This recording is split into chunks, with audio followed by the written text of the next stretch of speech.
녹정기, 김용 원저, 제3장.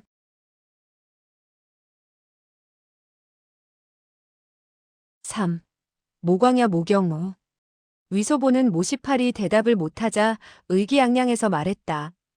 다른 네 분은 바로 이문충, 등유, 탕화 그리고 모경 모광야란 말이오.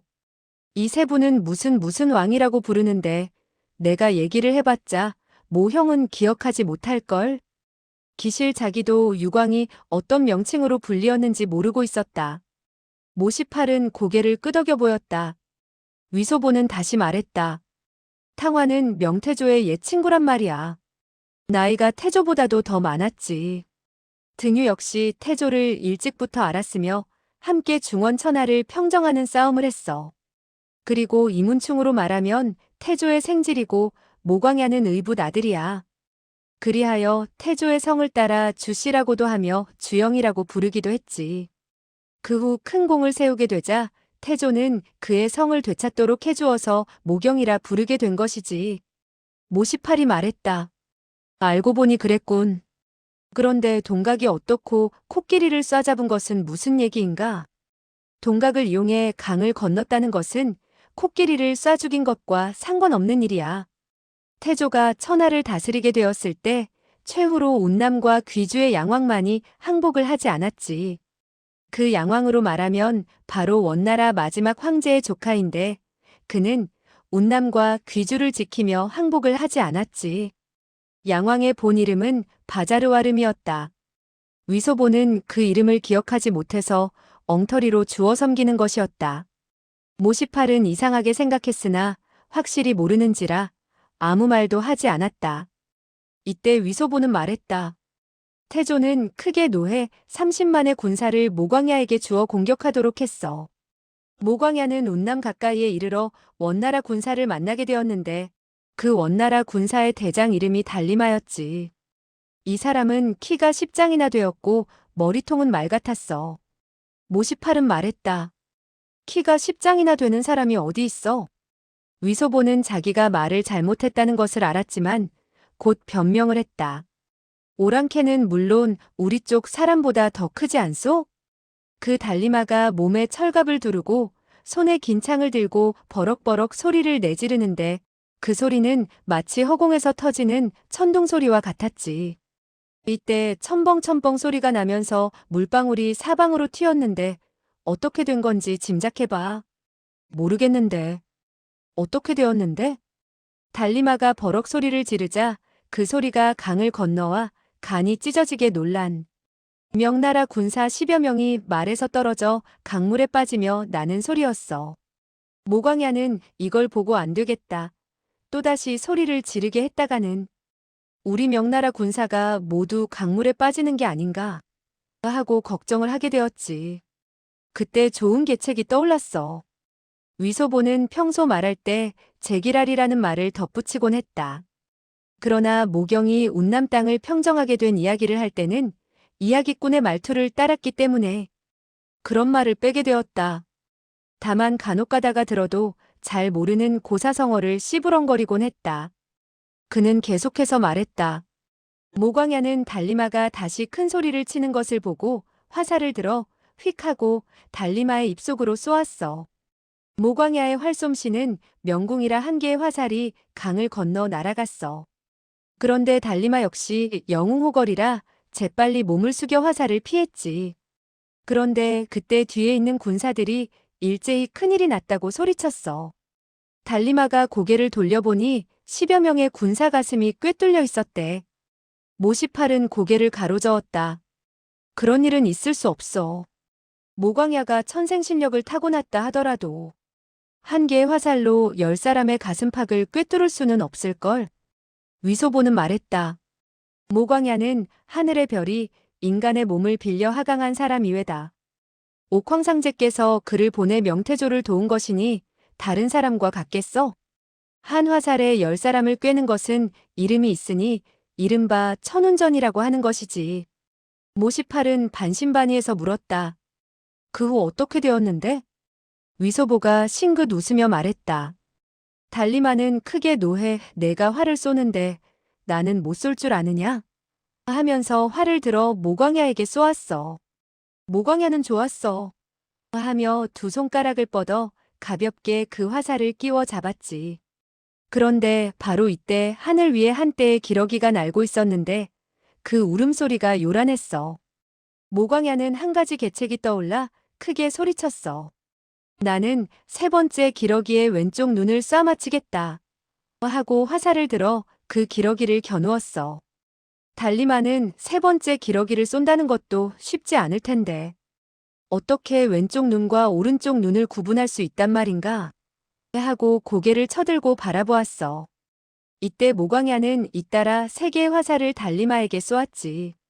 모시팔은 무릎을 탁 치며 말했다. 정말 묘하군. 이것이야말로 성동격서의 방법이군. 하지만 달리마의 명이 다하지 않은 모양입디다. 첫 번째 화살이 그의 왼쪽 눈에 꽂혔고 그는 뒤로 벌렁 쓰러지게 되었어. 잇따라 두 개의 화살은 달리마의 부하 장수 8명을 쏴 죽였소. 오랑캐 군사들은 모두 몸에 털이 많아서 명나라 군사들은 그들을 털 많은 장수니 군사니 했다오.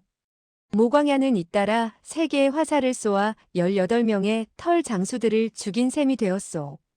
이것을 일컬어 말하되 모광야는 강을 사이에 두고 크게 싸우다가 세 개의 화살로 모시팔을 쏴 죽였느니라 하는 것이지.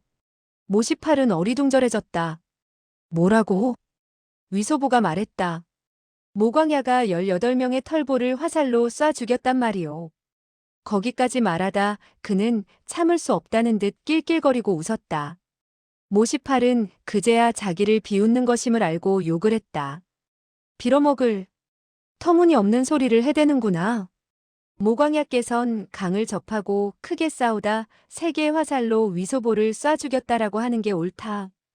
위소보는 웃으며 말했다. 내가 아직 세상에 태어나지도 않았는데 어떻게 쏴 죽인단 말이오? 모시팔은 말했다. 나는 그때 태어난 줄 아니? 우리 할아버지도 태어나지 않았을 땐데. 달리마가 왼쪽 눈에 화살을 맞았는데 어떻게 되었지? 원나라 군사들은 대장이 화살에 맞아 말에서 떨어지는 것을 보고 크게 소란이 일었소. 모광야는 그때 명군으로 하여금 강을 건너게 하려고 했소. 그때 갑자기 강 저쪽에서 호각 소리가 나더니 원나라의 구원병이 도달하지 않겠어? 맞은편 언덕에서 화살을 마구 쏴댔는데 하늘을 가려온 땅이 캄캄해졌지. 모광야는 부하 대장 4명을 불러 살그머니 군사를 거느리고 아래쪽으로 건너도록 했지. 그리고 원나라 군사가 치고 있는 진 뒤쪽으로 돌아가 크게 동각을 불도록 했지. 그 4대장은 아마 유백, 방, 소 4사람이겠지? 위소보는 그런지 안 그런지 자신도 몰랐다. 그는 모시팔의 말이라면 무조건 핀잔을 주었다. 틀렸어. 4사람의 대장은 바로 조, 전, 손이라는 성을 가지고 있었어. 유백, 방, 소 4장수는 언제나 모광야의 곁에 있었는데 모 형은 그것도 모르고 있었어? 모시팔은 고개를 끄덕였다. 그건 내 말이 맞는 것 같군. 모광야는 부하인 유백, 방, 소 4대장에게 명하여 부하 군사들에게 일제히 고함을 치도록 했지. 동시에 조그만 배와 큰 배를 강물에 띄워서 1000명의 군사를 내보내 강을 건너는 척했어. 원나라 군사들은 명나라 군사가 강을 건너오는 것을 보고 죽어라고 화살을 쏴댔소. 모광야는 즉시 군사를 거두고 반시진도 되지 못해 다시 군사를 파견해서 강을 건너는 척했지. 원나라 군사들은 다시 화살을 쏴댔고 이렇게 되자 강물 속의 물고기와 새우들, 자라와 개들이 얼마나 많이 화살에 맞아 죽었는지 모른다오. 그건 믿을 수 없는데.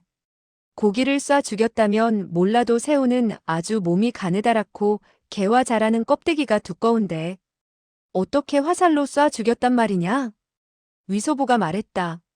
만약 믿을 수 없다면 당장이라도 새우와 개, 그리고 자라를 사서 줄로 메어놓고 화살을 쏴서 시험을 해보라고. 모시팔은 속으로 생각했다. 우리는 갈 길이 바쁜데 언제 그걸 하고 있겠니? 그러나 그는 한참 이야기에 심취해 있던 참이라 위소보가 이야기를 멈출까봐 급히 재촉했다. 좋아. 화살로 쏴 죽였다니 쏴 죽인 것으로 하자. 그래, 그 다음에는 어떻게 됐는데?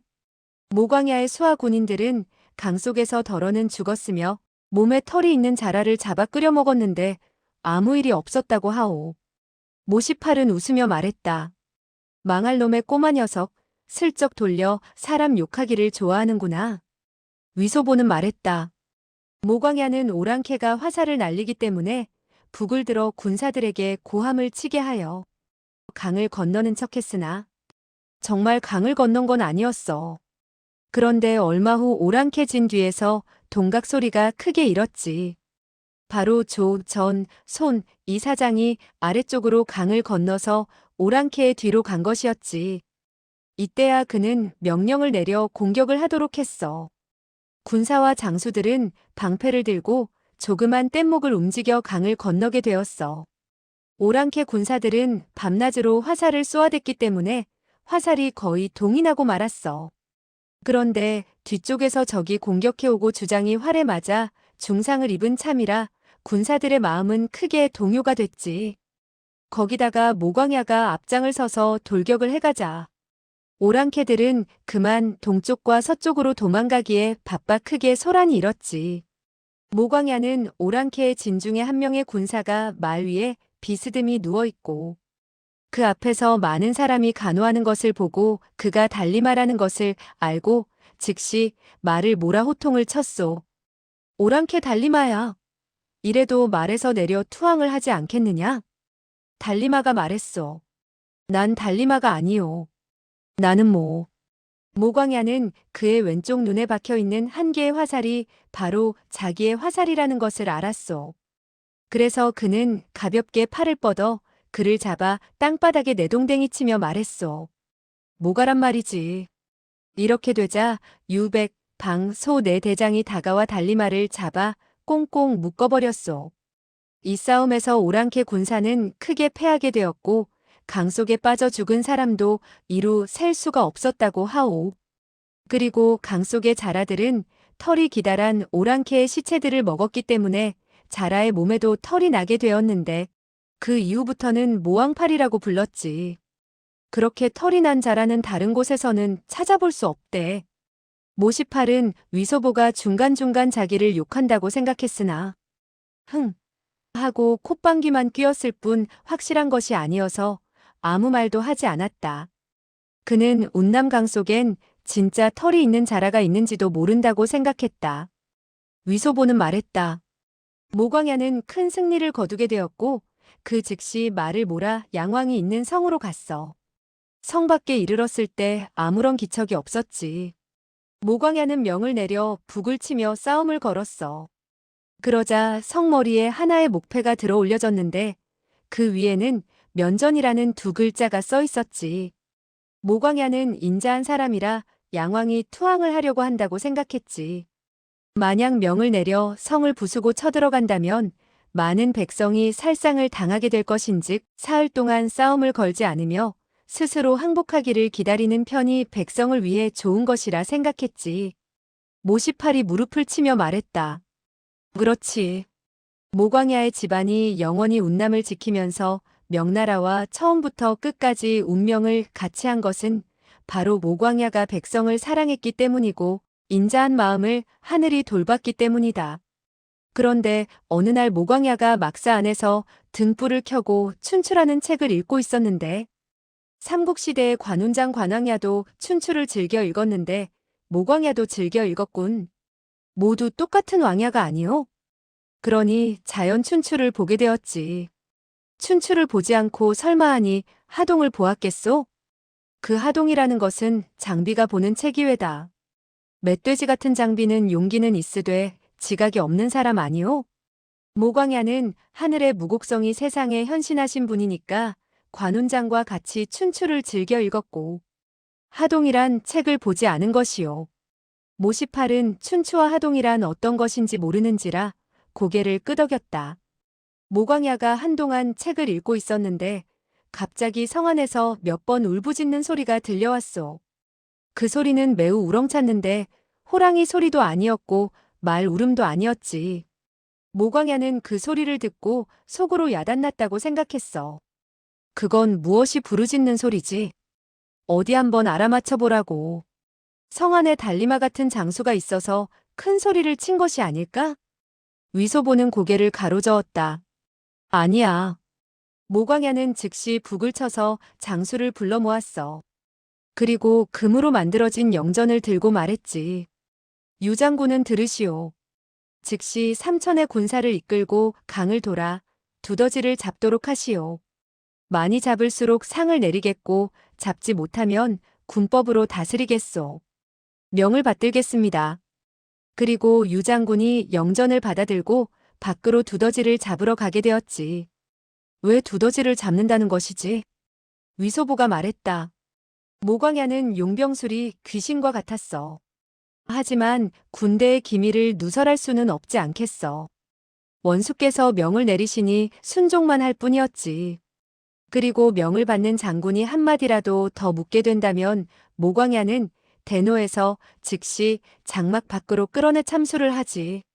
만약 모형이 모광야의 장수가 되어 그렇게 자꾸 물어보았다면 목이 18개가 있다 하더라도 모조리 모광야에 의해 참수를 당하게 되었을걸. 만약 내가 장수였다면 묻지 않았지. 너는 모광야가 아닌데 내가 묻지 말란 법이 있냐? 위소보는 손을 내저으며 말했다. 물어서는 안 돼. 그리고 모광야는 다시 두 번째 영전을 들어 백장군에게 명을 내려 말했지. 그대는 이만의 군사를 거느리고 오마장 밖으로 가서 기다란 구덩이를 파도록 하게. 길이는 2마장이며 폭은 2장, 깊이는 3장인데 밤에 파도록 하되 이를 그르치지 않도록 하게. 백장군도 명을 받고 달려갔지. 모광야는 즉시 군사들에게 후퇴하라고 일렀으며 장막을 옮겨 성에서 6마장이나 떨어진 곳으로 물러나 다시 군막을 치도록 했소. 모시팔은 들으면 들을수록 의아한 감을 누를 수 없었다. 정말 이상한 노릇이군. 나로서는 조금도 짐작할 수가 없는데? 모광야의 용병술을 모형이 짐작할 수가 있다면 모광야는 모시팔이 될 것이고 모시팔은 모광야가 될 것이요. 그 이튿날 아침 유장군과 백장군이 돌아와 보고를 했어. 두더지는 이미 만여 마리를 잡았으며 구덩이도 다 팠다고 했어. 모광야는 고개를 끄덕이며 좋다고 했지. 그리고 염탐꾼을 성가로 보내 동정을 살피게 했어. 5시가 되었을 무렵 갑자기 성 안에서 북치는 소리가 요란하게 들리더니 일제히 부르짖는 소리가 들렸어. 그리고 염탐꾼이 보고하기를 큰일 났습니다. 라고 허겁지겁 얘기를 하자 모광야는 탁자를 치며 호통을 쳤어. 뭔데 그리 소란을 떠느냐? 염탐꾼이 보고하기를 오랑캐가 북문을 열었는데 성 안에 수백 마리나 되는 기다란 코에 이상하게 생긴 소들이 곧장 우리 있는 곳으로 달려오고 있습니다. 했지. 모광야는 소리내어 웃었지. 하하하, 긴 코에 이상하게 생긴 소라니? 다시 알아보아라. 염탐꾼은 다시 명을 받고 쫓겨났어. 모시팔은 의아한 듯 물었다. 긴 코에 이상한 소라니? 도대체 무엇이지? 위소보는 으쓱해 보이며 말했다. 난 이미 모형이 물어볼 줄 알았지. 이걸로 말하면 몸뚱아리는 소보다 크고 가죽은 거칠고 털은 풍성하지. 그리고 코는 길며 두 개의 뾰족한 이빨이 앞으로 나와 있고 거기다 커다란 한 쌍의 귀를 펄럭이며 흔들거리고 있는 것이니 아주 용맹스럽지. 그러니 이상하게 생긴 소가 아니겠어? 모시팔은 고개를 끄덕여 보였다. 그리고 그 이상하게 생긴 코의 모양을 생각해 보았다. 위소보는 말했다. 모광야는 혼자서 중얼거렸지. 이 염탐꾼은 정말 멍청이로군. 코끼리를 보고 긴 코에 이상한 소라고 하다니 말이야. 모시팔은 어리둥절했다가 곧이어 껄껄 소리내어 웃으며 말했다. 하하, 그 염탐꾼은 정말 멍청하군. 코끼리를 긴 코에 이상한 소라고 했으니 말이야.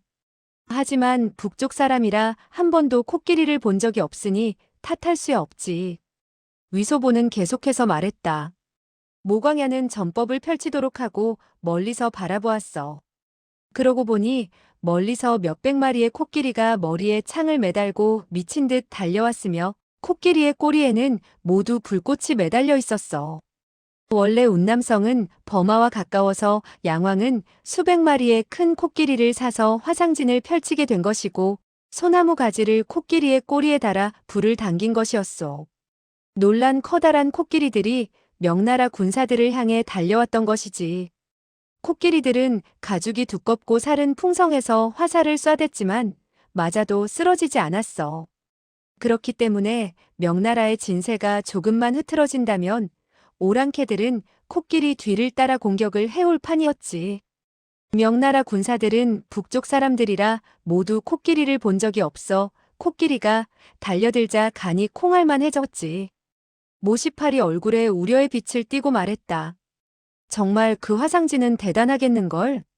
모광야는 아무런 기척도 내지 않고 미미한 냉소만 띄었을 뿐이었지. 그리고 코끼리들이 십장 밖에 도달하게 되었을 때 소리를 내질렀지. 두더지를 풀어라. 그러자 삽시간에 들판이 온통 쥐떼들로 뒤덮이게 되었어. 쥐떼들은 동서남북으로 달아났지. 그런데 코끼리가 제일 무서워하는 게 바로 쥐였거든. 쥐가 귀 속으로 들어가서 골속을 파먹게 된다면 코끼리는 꼼짝없이 당하게 되거든. 그래서 코끼리들은 쥐들을 보자 혼비백산해서 오랑캐의 진 안으로 도망가게 되었는데 그 바람에 오랑캐들은 코끼리에게 밟혀 머리가 깨어지고 팔다리가 부러지는 등 엉망진창이 되었지. 그리고 어떤 코끼리들은 명나라 군사 쪽으로 계속 달려오게 되었는데 달려온 코끼리들은 일제히 파놓은 구멍에 빠지고 말았지. 그리하여 모광야가 크게 부르짖었지. 불화살을 쏴라. 그렇게 되자 명나라 군사들이 쏘는 불화살로 장관을 이루게 되었어. 모시팔이 물었다. 어떻게 화살에 불이 붙게 되었지? 불화살이라고 해서 불이 붙는 줄 알아? 잘못 알고 있구만. 그 화살이란 것은 바로 연화포장이란 말이야. 명나라 군사들은 화포를 쏘거나 총을 쏘는데 필요한 화약이 있었던 것이지. 모광야는 전날 연화포장을 만들어 쏘도록 했어. 이렇게 되자 온 하늘이 불꽃으로 뒤덮이게 되고 펑, 펑 하는 소리가 요란했지. 코끼리들은 더욱더 놀라서 도망을 치게 되었어. 오랑캐의 진세는 코끼리들의 밟혀 묵사발이 되었어. 모광야는 북을 쳐 군사들에게 공격을 하도록 했어. 군사들은 고함을 치며 코끼리의 뒤를 따라 성 안으로 들어가게 되었지. 양왕은 왕비를 데리고 성머리에서 술을 마시면서 명나라 군사가 대패했다는 소식을 기다리고 있었는데 수백 마리의 코끼리가 성 안으로 들어오는 것을 보고 큰 소리로 부르짖었지. 고로아포토 오리오. 모시팔이 물었다. 그게 무슨 말이지? 그는 오랑캐라 자연히 오랑캐의 말을 한 거지. 아이고 야단났구나 하는 뜻이야. 그는 성 아래로 달려내려와 우물에 뛰어들어 자살을 하려고 했어. 그런데 양왕의 몸이 너무 비대하고 배가 나와 우물 입구에 걸려서 밑으로 내려가지도 위로 올라갈 수도 없게 되었지. 그래서 연신아이고 야단났구나. 허공에 매달리게 되다니 하고만 있었지. 모시팔이 물었다. 어째서 이번엔 오랑캐의 말을 하지 않았지? 위소보가 말했다. 그가 물론 오랑캐의 말로 했지만 모형이 못 알아들을까봐 내가 일부러 우리말로 바꾸어 말한 것이야. 모광야는 말을 타고 앞장을 서서 달려오게 되었는데 한 늙은 오랑캐가 몸에 황포를 걸치고 머리에 금관을 쓴 것을 보았어. 그래서 양왕이라는 걸 알았지. 우물가에서 버둥거리고 있는 그의 머리채를 들고 보니 그 순간 구린내가 확 풍겼어. 원래 양왕은 너무나 놀라 똥 오줌을 싸게 됐던 것이지. 모시팔은 껄껄 소리내어 웃으며 말했다. 하하, 소보, 그 이야기는 정말 재미있구나. 모광야께서 운남을 평정할 때 지혜와 용기로 이를 성사시켰군. 모광야가 미리 진을 치지 않았다면 양왕의 화상진이 쳐들어오게 되었을 것이고 명나라 군사는 크게 패하고 말았을 거야. 위소보가 말했다. 그야 두말할 나위가 있어? 모광야가 싸움에서 주로 사용한 것은 내가 석회를 사용한 것과 다를 바가 없었지. 모시팔은 고개를 가로저었다. 아니야. 흔히들 군사를 사용해서 전쟁을 할 때 속임수를 쓰는 것은 관계없어. 제갈량께서도 공성계를 펼치지 않았니? 그러나 우리는 한 자루의 검을 들고 강호를 떠돌아다녀야 하기 때문에 반드시 공명정대해야 하는 거야. 전쟁과 싸움은 전혀 문제가 달라. 내가 보기엔 비슷해요. 두 사람은 길을 가면서 이야기를 하게 되어 심심하지 않았다. 그리고 모시팔은 강호의 여러 가지 일들에 대해 자세하게 말해주었다. 너는 무공을 모르는 만큼 상대방이 대번에 내가 무공을 모른다는 것을 눈치챌 거야. 결코 악랄한 수법으로 너를 상대하지 않을 것이니 절대로 잘난 척 나서지 말아라. 오히려 큰 화를 불러일으키니까. 위소보는 자맥질밖에 모르지 않소? 물속에서야 생으로 고기와 새우를 잡아먹지만 묻에서는 대단하지 못한 존재가 아니오? 모시팔은 소리내어 웃었다. 그날 밤 두 사람은 어느 농가에서 묵게 되었다. 모시팔은 몇 냥의 은자를 꺼내 농가 주인에게 주고는 10여일간 상처를 치료하게 되었다. 10여일이 지나자 몸의 상처도 크게 회복되었다. 그제야 그는 커다란 수레를 타고 다시 길을 떠나게 되었다.